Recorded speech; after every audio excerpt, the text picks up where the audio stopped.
Hello लोगोफोर, बे समाव मोनसे गोदान क्लास लाबोदों नोंथांमोननो। बे जाहैबाय थाखो 4नि इंराजि आयदानि फरासे क्लास 4नि इंलिश चैप्टार 1 बेनि लाबोनाय जादों नट्स आरो बबे पेजाव माखौ लिरनांगौ बेखौ आं नोंथांमोननो खिन्थागोन। दा गोनांखौल' आं नोंथांमोननो लाबोगोन। बहाय क्लास 4नि चैप्टार 1 हिसाबै दंमोन मा लेसन 1आव। चैप्टार माने लेसन 1आव दंमोन जोंना बाहाय मा पेज नाम्बार 10 10 बिलाइयाव व्हेन द फरेस्ट गट फ्रेन्डलि। बे फरानि गासैबो बिलाइयाव थानाय सोंनाय फिन्नायफोर लिरनांगौखिनिखौ नोंथांमोननो बाहाय होनाय जागोन। दा जोंना बाहाय दङमोन मा फार्स्ट बिलाइयाव जों खेवनानै नायबा नुगोन मा लेसन 1 व्हेन द फरेस्ट गट फ्रेन्डलि। बे जोंना फरा मोनसे। दा बेयाव जोंना गोरोब होनाय दङ कलम ए कलम बि मोननैजों गोरोब होनो थिननाय दङ। अर्थात जों बाहाय प्लास दङ मोननै लिरनाय। बे बबेजों गोरोबगोननो? बेयो दैमानि दैनि गाबनाय होन्दों एबा लिकुइड लाव-लावनि गाबनाय। दा दैया लाव-लाव नालाय बे स्प्लास दै नाव जावनायाव गाबनाय बे जागोन। बेनिफ्राय दङ नै फाव बे मा होनो बेखौ मैदेर गाबनायखौ बेजों फोरमायनो होनबा बे मैदेर गाबनायजों गोरोबगोन। लास्टआव मा दङ कुकु। बे कुकुआ जोंना दाउखौ गाबनाय नैबे सिगांनिजों गोरोबगोन। दा बेखौ गोरोबहोना लाग्रोदो माजों खनसे खिथानि। नैबे जाहैबाय नैबे नावजों आरो बे जाहैबाय जोंना मैदेरजों आरो नैबे लास्टआ जाहैबाय नैबे दाउखौ गाबनायजों बे गोरोबगोन। बेनिफ्राय नेक्स्ट 11 बिलाइयाव दंमोन जोंना फरा चैप्टार, बेखौ जोङो फरायदो। बेनिफ्राय 12आव बेनो 13 पेजाव जोङो फरायनांगौ दङ। बिजाबखौबो लानानै ला। बे जाहैबाय सोदोब ओंथि, बेखौ होनाय दङ बाहाय। बेखौ नाय वार्ड आरो बेनि ओंथि बेनि सोमोन्दै जों मिथिनांगोन। जेरै बाहाय मा दङ लार्ज दङ, एक्सप्लर, बे एक्साइटेडलि, ग्लेड, बिसोरखौ गासै मोनबा दङ। बेखौ नायनानै लाबाय, माखासे लाथारनांगोन बे गोसोआव लानांगोन बुजिनानै। बेनिफ्राय दङ नेक्स्टआव 14 बिलाइ पेज नाम्बार 14आवसो सोंनाय फिन्नाय दङ। बेखौ नायनांगोन जोङो पेज नाम्बार 14। बे पेज नाम्बार 14आव बबे सोंनाय नैबे एन्सार द फलोइं कुइसन्स बेखौ होनांगोन। दा बिनि ABCDE मोनबा सोंनाय दङ। सोंनायखौ आं लिराखै, डाइरेक्ट बिनि फिन्नायखौ होनाय जादों ओरै आगदाथिंजाय। बेखौ ओरै बोलानानै नायनांगोन आरो नै फार्स्ट कुइसन दंमोन व्हेयार डिड गलु लिभ। गलुआ बबेयाव थायोमोन होनदों। एन्सार नाम्बारा नैबेनो Golu live in a green forest with mother. मा सोमखोर हाग्रामायाव थायोमोन बे बिमाजों लोगोसे। ए नाम्बारनि फिन्नाय बेखौ दा स्क्रिनशट खालामनानै लिरनानै लाबानो जाबाय। आं खोन्थानि मोनफा मोनफा। सेकेन्ड नाम्बाराव कुइसना दंमोन व्हाट डिड गलु डु उइथ द आदार यां एनिमेल्स। गुबुन मा गावनि समान यां सेंग्रा लोगोफोरजों बियो मा खालामोमोन होनदों। बि नाम्बारा नैबेलाय नैबेहाय बेखौ लिरनांगोन गलु अफेन इउज टु भिजिट द भेलि टु प्ले उइथ द आदार यां एनिमेल्स। बे जागोन आरो थार्डआव दंमोन जोंना नायदो हु टल्ड गलु टु बि केयारफुल। गलुखौ सोर बि केयारफुल होनना बुंदोंमोननो। बे जाहैबाय स्वर्नराज बिथाङा होनदोंमोननो द लिडार अफ द फ्लक। हांसो राजाफोरनि फालोनि राजा स्वर्नराज बिथाङा होनदोंमोननो। ओंखायनो बेनि फिन्नाया सिना बे जागोन। डिआव दङ नै वाइ वाज गलु फ्राइटेन बे दङमोन। बेनि फिन्नाया जाहैबाय नैबे दङ नोंथांमोना बाहाय नुदों। डि नाम्बारनि फिन्नायखौ नायदो बेवहाय नैबे डि नाम्बारनि बेनो गलु was frightened because he realized that he had gone too far from and the forest was left behind. बे जागोन। बेनिफ्राय डि नाम्बाराव दंमोननो Golu called out for his mother loudly. गलुआ बे नङा गलुआसो फरायबाय नैबेसो डि नाम्बारा how did the villagers help गलु। गामियारिफोरा गलुखौ माबोरै मदद खालामदोंमोन होनदों। बे जाबाय इ नाम्बारा नैबेलाय फिन्नाया। बेनि फिन्नाया नैबे इ नाम्बारा बे जाहैगोन द भिलेजार्स ब्रट गलु वाटार स्वीट बेनानास एन्ड मेनि मर थिंग्स एन्ड देन गाइड हिम बेक टु द फरेस्ट। बेखिनिखौ जागोन। मा होनदों जाहोदों लोंहोदोंमोन, मा दै दौदोंमोन, फिथाइ थालिर जाहोदोंमोन आरो गोबां खालामदोंमोन, गोदै जाहोदोंमोन आरो हाग्रायाव थांफिननायनि थाखाय मा फोरोंहरदोंमोन होनदों। बेनिफ्राय होमबा जोंना 1 नाम्बारा जोब्बाय। 2 नाम्बारा नंगौना नङा गेबें गोरोन्थि ट्रु फल्स बासिनोसो होनदों। बे ट्रु फल्स बासिनायखौबो होखादों। बेखौबो नायदो नैबेवहाय दङ ABCD मोनब्रै दं बाहाय। बेनिनो एआ ट्रु, बिआ फल्स, सिआ ट्रु, डिआबो ट्रु। बे मानो ट्रु फल्स बेखौ नायनानै खनसे फरायबा नुगोन। दा आं फरायला, दा आं गोलाव जाथारगौमोन ना गासै पेजखौनो होनाय जादों। गुलु लाभ टु एक्सप्लर द फरेस्ट एभ्रि डे। बे हाग्रामायाव गिदिंबाय थानो मोजां मोनोमोन सानफ्रामबो। नंगौ। द फ्लक अफ स्वान गाइड गुलु बेक टु द फरेस्ट। गुलुखौ हाग्रायाव थांफिननो थाखाय फोरोंदोंमोननो सोर? स्वान हांसो राजाया फोरोंदों होनदों। नङा, गामियारिफोरासोमोन, भिलेजार्सआसोमोन, ओंखायनो बे false. Gulu was glad to find his mother. बिमाखौ लोगो मोननानै गुलुआ रंजादोंमोन। नंगौ। Gulu called out for his mother loudly. गुलुआ बिमाखौ गोबारै लेंहरदोंमोन, बेबो नंगौ होनदों। कारेक्ट। बेनिफ्राय नैबाहाय दङ जोंना मा मोनसेया कारेक्ट अपसन बासिनाय मोनब्रै। ए नाम्बाराव मोनब्रै, बिआव मोनब्रै, सिआव मोनब्रै अपसन दङ। बेनिनो राइट एन्सारखौ बासिनांगौ। वेयर डिड गुलु अफेन to go to play with द आदार यां एनिमेल्स। बेखौथ' नुखादोंमोन, भेलि। नैलाय भेलि। एन्सारा ओरै होनाय दङ। बिनि एन्सारा नैबे 3 नाम्बारा। बेनि होनबा फिननाया जागोन नैबे भेलिया, दा भेलि। बेनिफ्राय बि नाम्बारनिया जाहैगोन मा? बि नाम्बारनिया वी विल हेल्प इउ। हु इज इउ रिफार टु। बाय इउ होननानै नों होनना सोरखौ बुंदों? गुलुआनो जागोन नैबे 1 नाम्बार गुलु। नैथिंबो दङ एन्साराव नायदो, गुलु ओरै लिरखादों। बेनिफ्राय लास्टआ जाहैबाय मा? लास्ट नाम्बारा नैबे सिआ। बेनि सिआ जाहैबाय फरेस्ट।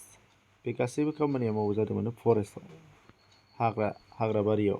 मोनसे गिदिर एरिया जेराव मा होनदों?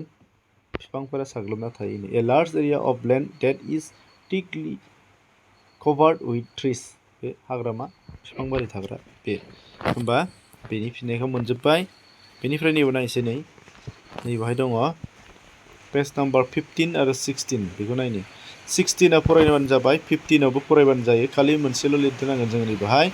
15आ नैबेखौ मोनब्रै लिरथनांगोन। बेहाय मा लिरनांगोन जोङो? हाग्रामाखौ मा होनबो? बे लान्सआथ' दंखायो, बाहाय green होदेरदो, green.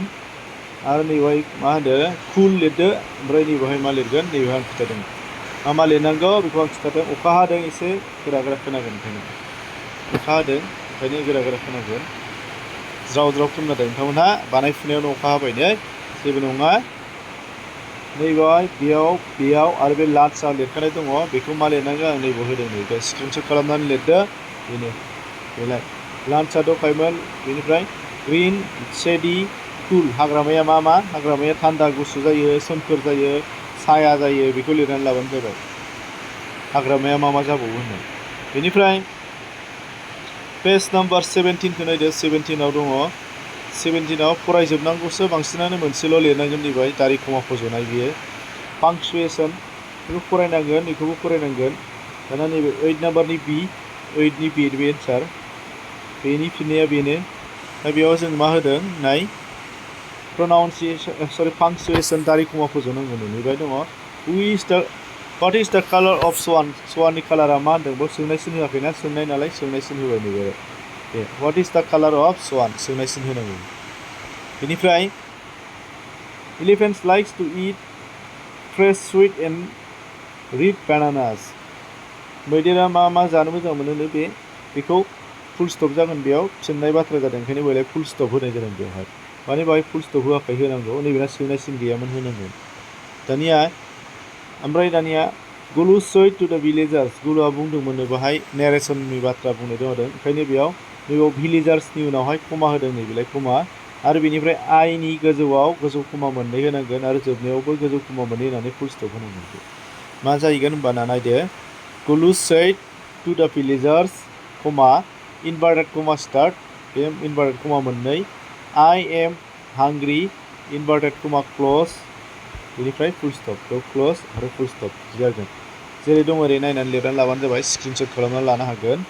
Last, the forest has small flowers, green grass and tall trees. बेयाव मोनथाम मोनब्रै बाथ्रा बुंदों, कमा जागोन। ओंखायनो द फरेस्ट हेज स्मल फ्लावार्स, बेयाव कमा होबाय। ग्रिन ग्रास एन्ड ट्रिज, बेयाव फुल स्टप होबाय। नैबे कमा मोनसे आरो ट्रिजनि उनाव फुल स्टप मोनसे होबानो जाबाय बे पांक्चुएसना। बेनिफ्राय नैबे काहिनिखौ फरायनो थिनदों। बे एफनि प्रनाउन्सिएसन होनो थिनदों 9 नाम्बारा। जेबो नङा। बेनिफ्राय दङ नोंना नैबेयाव 18 आरो 19 पेज। बेखौ जोङो 18 खौ हारसिं फरायदो 19 पेजनिया काउन्टेबल आनकाउन्टेबल दिहुननो थिनदों। काउन्टेबल माने सानजानाय बेसाद गथा बेसाद आरो आनकाउन्टेबल माने मिहि बेसाद एबा सानजायि बेसाद लाव लाव बेसाद बेखौ होनाय जादों। सानजानाय आरो सानजायि बासिनो थिनदों। दा बेयाव मोननै नाम्बार दंमोन 11 आरो 12। 11 नाम्बारनिया सानजानाय काउन्टेबलखौ राउन्ड होनो थिनदों, आनकाउन्टेबलखौ आन्डारलाइन बिदि सिन बोनो थिनदों। दा बेखौ बाहाय होनाय जाबाय नै कुइसन नाम्बार मामोन 11B नि 19 बिलाइनि 19 पेजनि। दा अरेन्जआ सानजायो, ओमफ्राय बिनिफ्राय मा होनदों पटेट' आलुआ सानजायो, सक जुथाफ्रा मुजाया सानजायो आरो बथला सानजायो। बेखायनो बिसोरखौ राउन्ड होबाय। सानजायिफोरखौ नायसै, सानजायिफोरखौ आन्डारलाइन होनो थिनदोंमोन। कार्ड बे जाबाय गाइखेर दाखा, हानिया बेरे मोदै बेबो सानजाया, सुप बेथ' ओंख्रि बिदै बेथ' सानजाया, सेन्ट बाला बेबो सानजाया। ओंखायनो बिसोरखौ आन्डारलाइन होनाय जादों। दा बेखौ नायनानै जेरै दङ बैयाव हैबानो जाबाय। बेनिफ्राय आरोबाव 11 नाम्बारनि सिआव फज'नो थिनबावदों काउन्टेबल आरो आनकाउन्टेबलफोरखौ। 11 नाम्बारनि सिआव मोनसे फरायनो होनानै बिनिफ्राय बासिनानै सोंदों आरो नैबे 11 नाम्बारनि सि बेखौ नैबे बक्सनिखौ फरायनानै बेयाव बासिनानै काउन्टेबल नैबे आनकाउन्टेबल होनो थिनदों।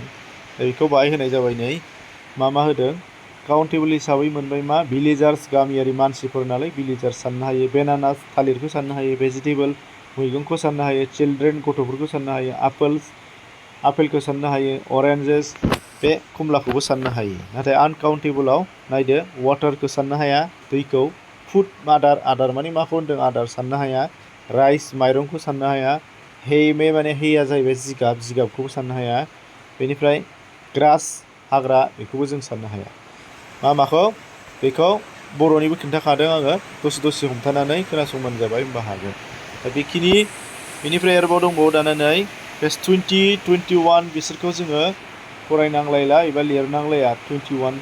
दाना नैबेखौ नायदो जमा थानायफोरखौ जोङो मा होनो नैखौ बाहाय खिन्थानाय दङ। बेखौ नायनांगोन मा हांसो राजाफोरनि ज'खौ जोङो फालो होनो, ओंखायनो बेहाय फ्लक दङ। नै मा होनो मानसिफोरनि ज' थानायखौ मा बुङो, थालिर हाथाखौ मा होनो बेखौ नायदो। बिनिफ्राय बेखौ सोंफैदों मा पेज नाम्बार नैबेयाव 23 पेजाव सोंफैदों। नैबेयो बेखौ नायनानै ला 23 पेजाव नैबेहाय फज'नांगौ, लांदां जायगायाव फज'नांगौ आरो ABC। दा बेयावहाय ओंखायनो मा फुजा गेभ मि ए लांदां नैबे लांदां अफ चक्लेट येस्टारडे। चक्लेटखौ मा होनो ज' थानायखौ बार होनो, ओंखायनो बिनि फिननाया ए नाम्बार लांदाङाव बार जागोन, नैबे बार। बेनिफ्राय माने 2 नाम्बाराव मा जागोन, 2 नाम्बारा फेक्ट जागोन आरो नैबे 3 नाम्बारा मा जागोन, नैबे स्वाम जागोन आरो बेनिफ्राय 4 नाम्बारनि लांदाङाव ब्लेंकआव मा जागोन, नैबे फ्लक जागोन, फ्लक। बेखौ होना लाबानो जाबाय 13B। अर्थात मोनसे खिथाबावनो नैबे लांदां जायगानि मोनब्रैया नैबे लांदां जायगा मोनब्रैयाव जागोन, बेखौ लिरदो। बेनिफ्राय बेखौनो एक्सारसाइज खालामनाय एबा फरायनानै बाहायनाय नैबेयो। आरो दाना नैबेहाय इडि दाजाबानो जाबाय, लिभ आरो बेखौ दाजाबनांगोन LIVE थाखाबाय, नैबे डिखौ दाजाबानो जाबाय लिभ, बिदि बेबायदि बानायनांगोन।